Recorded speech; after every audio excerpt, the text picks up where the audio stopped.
चंपा कली सानी आनी मिल गई, कहीं मिल गई? शिवानी ने कर दी का नहीं? हमें लग रहा शिवानी सानी और नहीं करी। पपोलू राम को पूछ ले। कहा है पपोलू राम, कैसे उदास बैठे? शिवानी ने खाना नहीं था तुम्हें?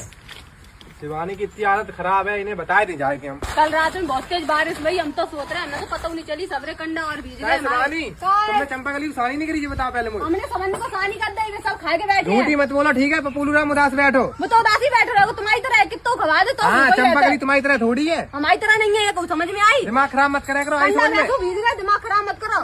तुम्हारा दिमाग खराब हो रहा हो, हमारा दिमाग खराब नहीं हो रहा हो। कहाँ है जी, बता दो। हमारे काजी काम डारे रहती हूँ, हमारे तुम्हारे काली डारे रहते काहे? सानी हमने कर दी, और ज्यादा तुम्हें दिक्कत हो रही तो कर दो जाके। ज्यादा दिक्कत नहीं, गेहूँ हम काट रहे हैं, गेहूं हम काट रहे हैं और न काट रहे, चुपचाप से कर दो जाके। ठीक है? जब देखो तब ड्रामा करती रहती हूँ। हम ड्रामा कर रहे हैं और पूरी रात सोती रही थी, हम देख नहीं सकते कि कंधा भीज रहे। तो रात में कहाँ कर लेते जी, बता दो। तो ढाक रही है तिरपाल के नीचे, तो ढांक तो दे व्याल, व्याल ढाक दे। अब का हमें पता थी कि रात में बारिश हो जाएगी।